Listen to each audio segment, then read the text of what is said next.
दोस्तों, स्वागत है एक बार फिर से आपका मेरे चैनल पे लीगल न्यूज 127 पे। गाइस, जैसे आप सबको पता है, हमारे देश के कानून में मेंटेनेंस वही जो एक पत्नी को दिया जाता है। जैसे आप सबको पता है, पति से अलग होने के बाद और जो भी पत्नी मेंटेनेंस का केस कर देती है, ठीक है।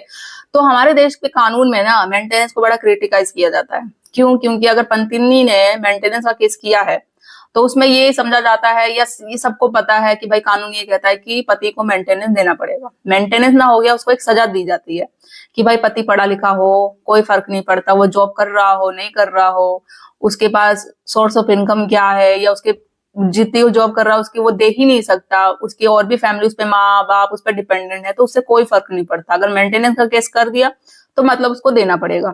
और दूसरी तरफ अगर पत्नी ने किया है तो अगर वो पढ़ी लिखी भी हो, जॉब भी कर रही हो, और अगर पढ़ी लिखी होने के बावजूद भी अगर जॉब नहीं भी कर रही हो, उसके पास कोई इनकम सोर्स भी हो, अच्छी खासी कोई प्रॉपर्टी भी हो, फैमिली उसकी सपोर्टेड हो, तो उससे कोई फर्क नहीं पड़ता। अगर उसने पत्नी ने मेंटेनेंस का केस किया है तो मतलब उसको मेंटेनेंस दिलवाना है।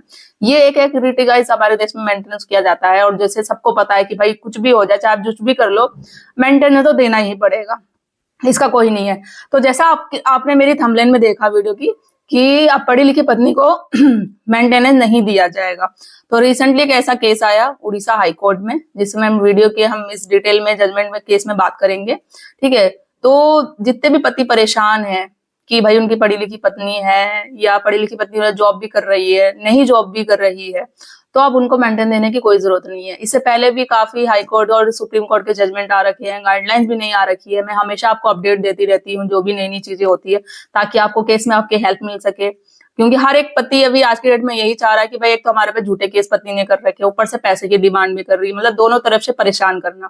तो किस तरीके से हम मेंटेनेंस देने से हम बच सके, या फिर कम से कम मेंटेनेंस हो सके।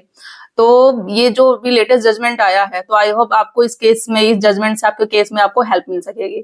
तो क्या है ये पूरी जानकारी, इसके लिए आपको वीडियो पूरा देखना पड़ेगा। और वीडियो में नए जुड़े हैं तो चैनल को लाइक करना, शेयर करना, सब्सक्राइब करना बिल्कुल मत भूलिए, और साथ ही बेल आइकन दबा दीजिए ताकि आपको टाइम टाइम पे वीडियो की नोटिफिकेशन मिलती रहे। जैसे आपको दोस्तों सबको पता है कि मेंटेनेंस का जो लॉ स्टार्ट हुआ था, ये उन महिलाओं के लिए हुआ था जो पूरी तरीके से अपने पति पर निर्भर है। अगर कोई भी अत्याचार होता है, जिसका उसका कोई भी इनकम वो सोर्स नहीं है, उसको खाने पीने रहने के लिए प्रॉब्लम होती है, उसके बाद वो पति से अलग हो जाती है, तो कानून ने ये अधिकार दिया था कि मेंटेनेंस उनको दिया जाएगा, या एलिमनी तलाक होने के बाद उनको दी जाएगी। बट आज की डेट में अगर पत्नी पढ़ी लिखी भी है, वो जॉब भी कर रही है, या उसका अच्छा स्टेटस है, लिविंग स्टेटस अच्छा है, मायके वाले भी उसके है जो सपोर्टेड है, फिर वो मेंटेनेंस की डिमांड कर देती है। क्यों? क्योंकि उनका मेन मोटिव होता है कि पति को परेशान करना, ससुराल वालों को परेशान करना, कि झूठे केस कर देना,